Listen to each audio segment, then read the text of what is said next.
Good afternoon, everyone. Welcome into episode number 45 of Playing with House Money. I am Ice. You can find me on Twitter at Iceman_1013, as it says there. And this right here is the boy DJ Pru at PruBaby10. How you doing today, my guy? I'm doing good. I'm a little more calm now. So, yeah, and I'm excited for this slate too. We've had the therapy session. So, for anyone that didn't know, this morning we dropped our recap show of last week, which is also Pru's therapy session, Who Pissed Off Pru. So episode 12 of that is out on the YouTube channel at PW_House Money. Check it out. It's a fun 20-25 minutes of Pru just bitching about everything that happened last week. So that he doesn't have to bitch on this show. But check it out, like and subscribe to the channel whilst you're there, and you'll get all of the great content from us here at Playing with House Money. Yeah, and it's not just me bitching about nothing either. So you guys are gonna agree, okay? Just come join, come see what I'm talking about, and you'll see what I mean. You'll see what he means. But yeah, no, it's this ain't for that. No, this is for the bangers, the upcoming bangers. So upcoming bangers I say talking of bangers, I going into Thursday night football, assuming that this is not going to be said banger. It's the Dallas Cowboys,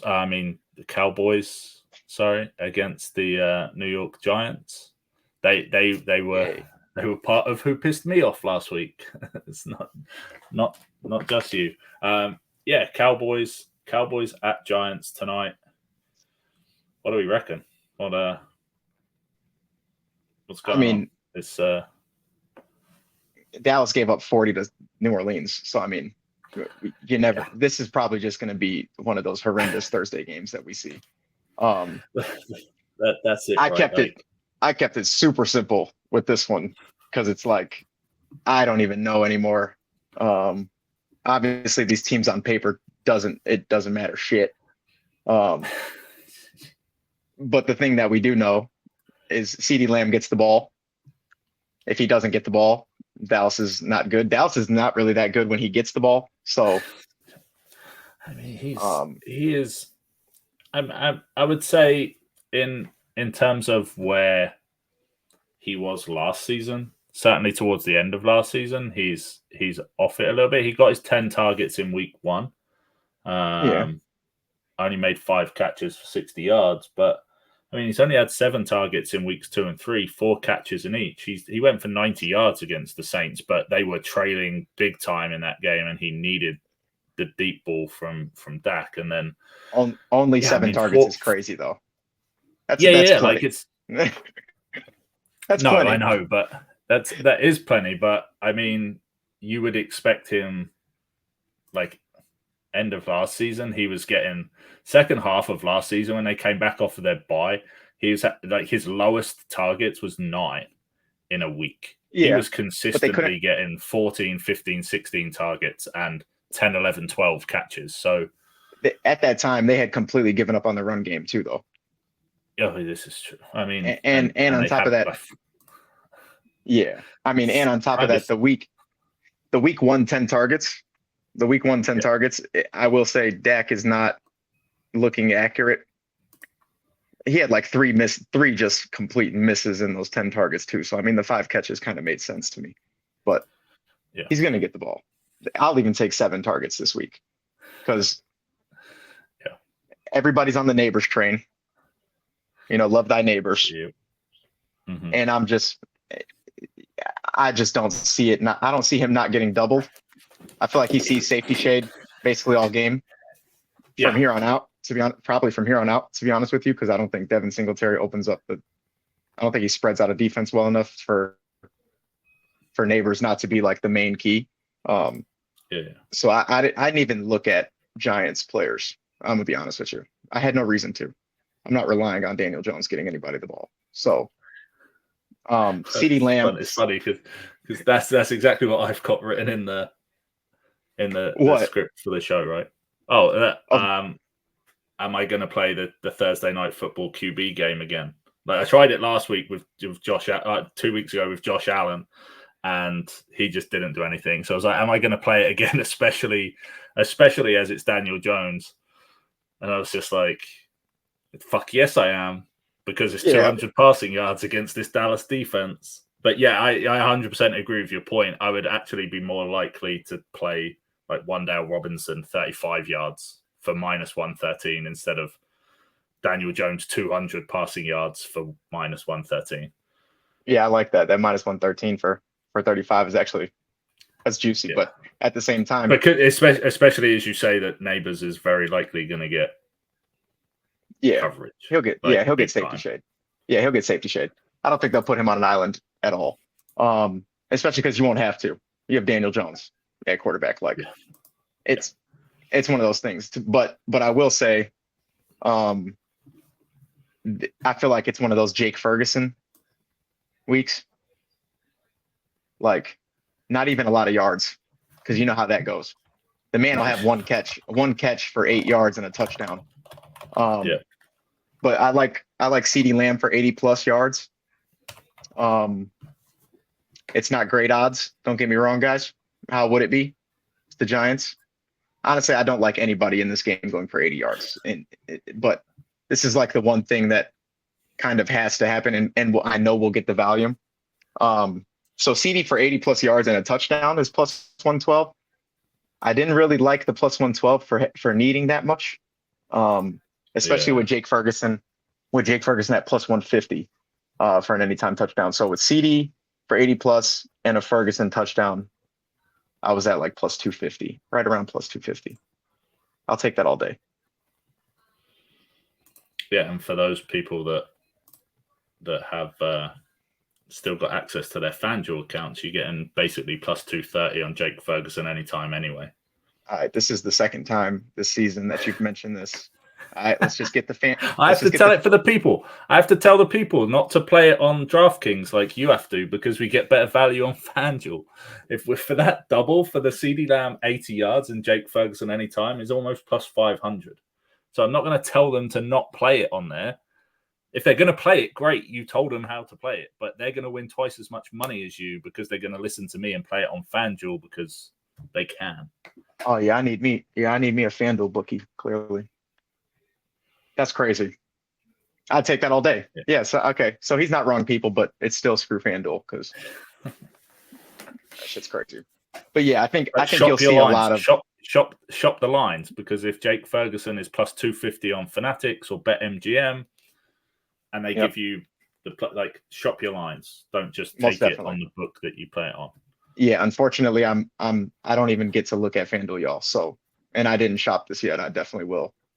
I definitely won't when it gets closer to game time. But I will say that what I expect the Giants, I don't expect the Giants to be able to play a lot of man with Cooks and Dallas going to try to run the ball against that front. So I do like that, but I don't think the Giants play a lot of man either. I think they're going to have to try to sit in the cover 6, cover 4 to be able to shade. So yeah, we'll see. This game is hit or miss. If Dallas doesn't make a statement tonight, I don't know about their season. They might start. Jerry Jones might end up firing people, to be honest with you. Especially he just cut those checks. Yeah, I don't know. But I need Micah to show up, and I need Dallas to play their type of game. So yeah, might be one of those. It could be one of those low scoring affairs. Like I said, I like just the value on Robinson from a Giants standpoint, like the receiving yards, and it's one catch for that. He's plus 400 anytime touchdown. Again, assuming that Neighbors at plus 125. Like what? I get it. I understand why, but I don't at all. But yeah, what the hell? Like I would take the value, but it could be one of those games that very quickly, like you said, Dallas have to make a statement.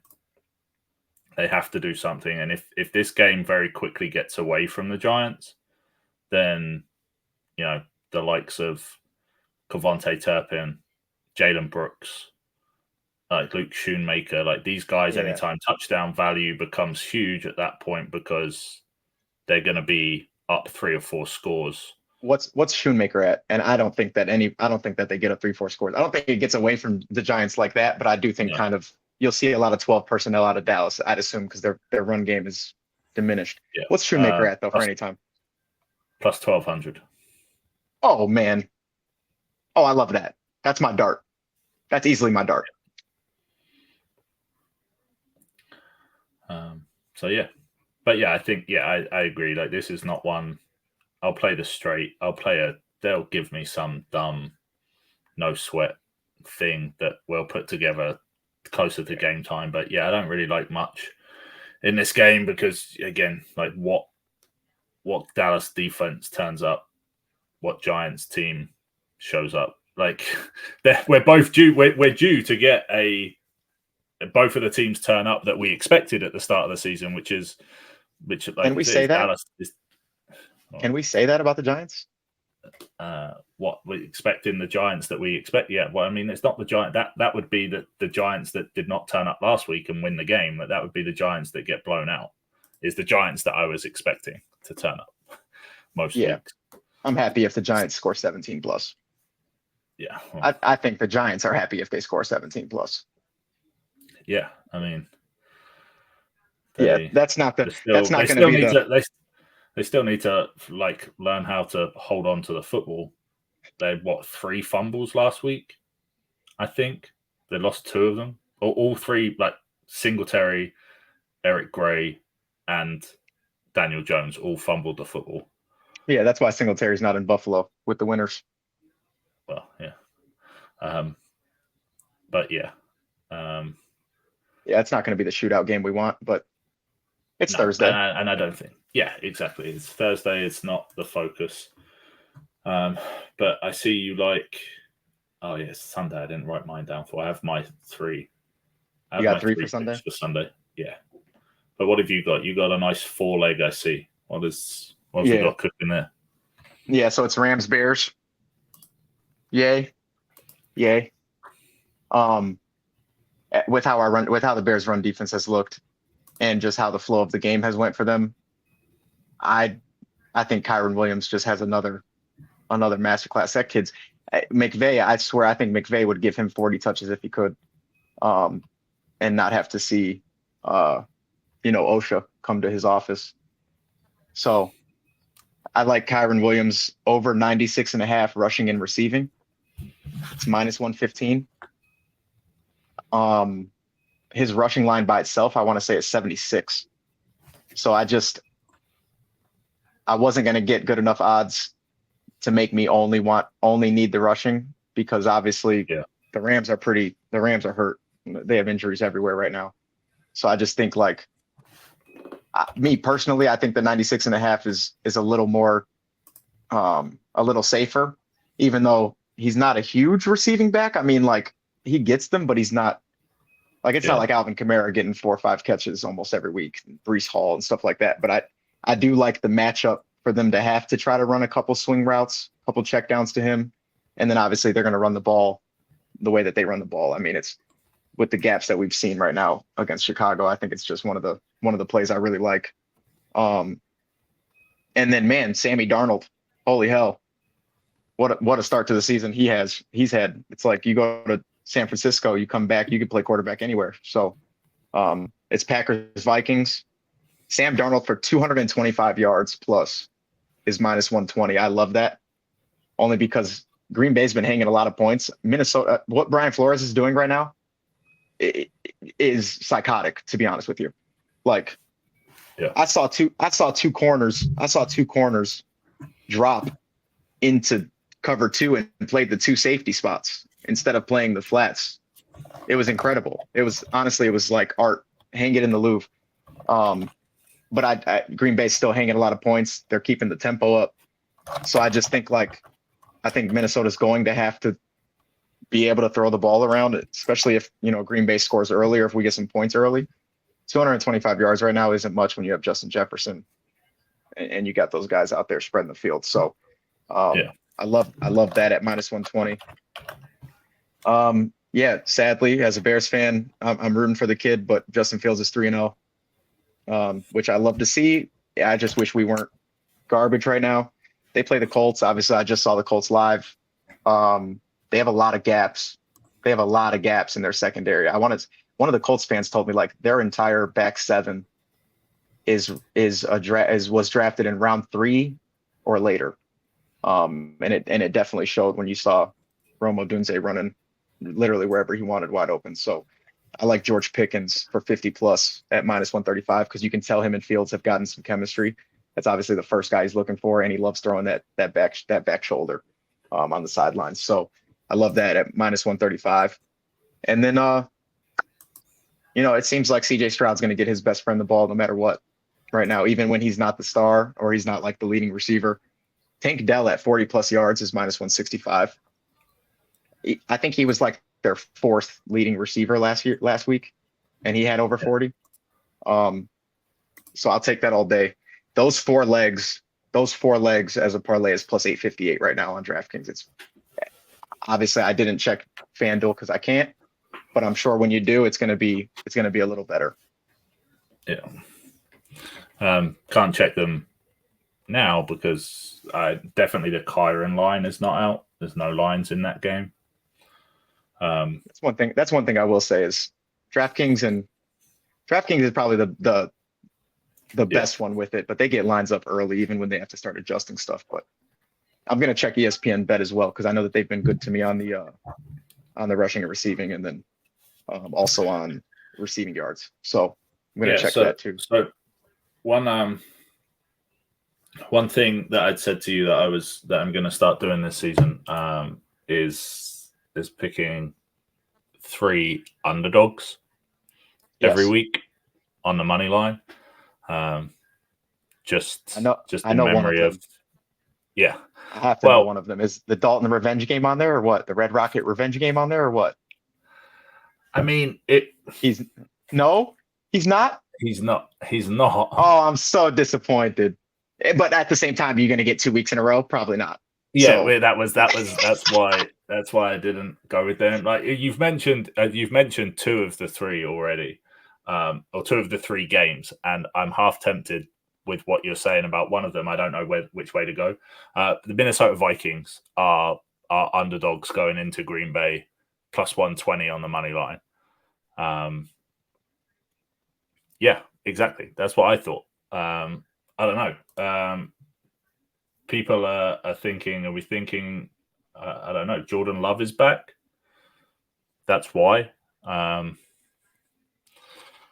But yeah, like Jordan Love is supposedly playing, which is, I assume, why Green Bay are the favorites at home. But yeah, I still like you said, what Minnesota have done this year. Brian Flores. Well, yeah. I mean, yeah. I want everybody to get acclimated with like looking at defenses and like how people hide them. What he's dude, it's literally a masterpiece. He is just, some of the stuff he has his defenses do is incredible. I can't believe some of them are just not completely lost out there. To see a Tampa 2 out of what I saw, he's incredible. So yeah, that's crazy. +120. I'd mess around and take like -2.5.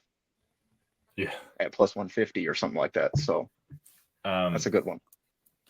Yeah, I mean they've, like you said, they've just beaten 49ers in week 2, Texans in week 3, and yeah, so and mauled both of them. Yeah. So +120 for me is I didn't get it. So like love that spot, taking them on the money line. The other one that you touched on is the team that you saw play, the Colts. The Colts are at home again, and they're the underdogs. Only just. They are +106 on the money line. And I get your point. I don't disagree with your read on the game at all. Like the Steelers are -124 to win the game, and I know they're 3-0, but it is Justin Fields. Like, I don't know. There's just that's the one where I'm on the problem. The problem is that you're not going to tell me is the other one. One I was actually torn between was the Colts, or was I going to take the Rams? The Rams are underdogs. The Rams are underdogs. Plus what? Yeah. Oh yeah, take that. Yeah, take that. I'd say the I do disagree with the Colts play. Only because one, they have probably if not the best player in the league right now, one of the top 3, top 5 players in the league with TJ Watt, and he's just playing out of his mind. But two, yeah, that defense is very, very diverse. Like they're gonna give Richardson a lot of looks that he's probably not used to seeing, and he has to get rid of that ball so fast because of Watt that I don't know how that game's going to. If they can't, just Jonathan Taylor is the reason that they won that game last week against the Chicago defense, and obviously with the the stats and whatnot with the Chicago defense, it didn't seem like that would be the issue, but that rushing just in general has been kind of their Achilles heel.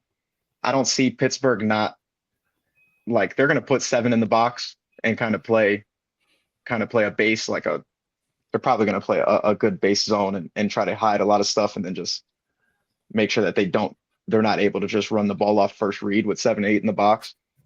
Granted, they probably won't hike the ball and keep 7 or 8 in the box, but that's what they're going to show Richardson. Also, Fields, it's Justin Fields.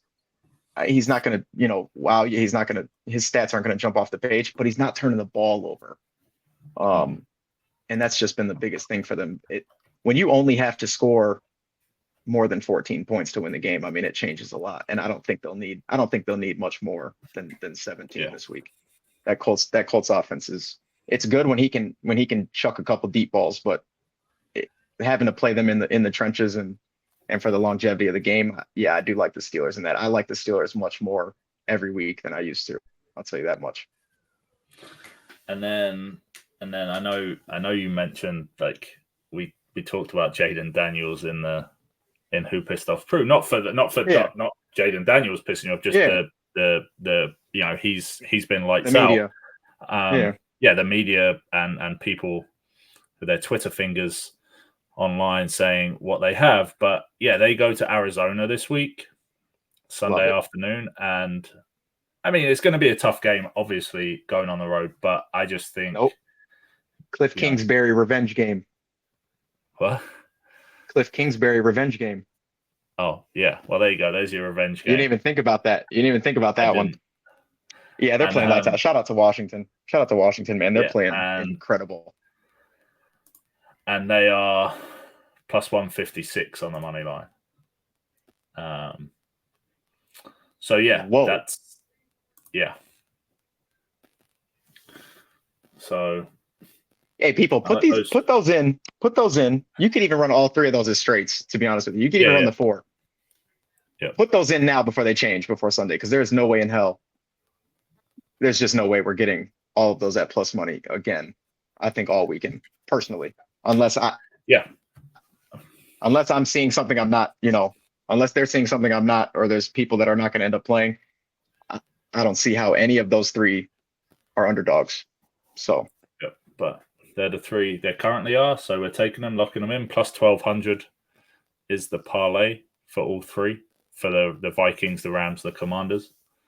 So love that. Yeah, love that. That's where we're at. Hell yeah. Anything else catching your eye, or all of your plays? Your last week is catching my eye. Hey, the man, football. I don't give a damn what it is. The ball could be oval, the ball could be round. The man's cashing money. He's catching plays. So that's what's catching my eye. I'm just I'm trying to follow suit with you. So, hey. Yep. And then don't forget. You about to tell them about tomorrow, or was I about to tell them about tomorrow? You tell them about tomorrow. Hey, do not miss the damn tailgate or the party. It's always a party at the frat house. College football show. It's brand new this year. We're running through it. A nice little slate this week. We got a juggernaut matchup to end the Saturday. Yeah, don't miss that. That's coming out tomorrow morning. We'll definitely have some gems on there. But you got to get to the new YouTube, like and subscribe. Shit, turn on the notifications. Follow us on Twitter. Both of us. Then you got the Playing with House Money Twitter, PW_House Money. Get there. Don't miss. If you missed this, if you missed Who Pissed Off Pru and just watch this, I'm gonna keep it real with you. Just watch that one next week. Watch Who Pissed Off Pru next week. If you have to choose between the one, don't miss the frat house and don't miss anything that my man has from the SGC. No, SGC's been hot all weekend and scorching. Yeah, we're continuing that into this weekend. So the SGC has been Sydney Sweeney in like every new movie and show she's in. So don't miss this shit, y'all. It's like Jordan and Pippen, bro. And he's every Mike you could think of right now. Don't miss none of his plays, bro. I'm trying to tell you. That's it. What he said. And yeah, thanks for watching, listening again. Get to the YouTube, and we'll catch you next week playing with more house money. Yes, sir.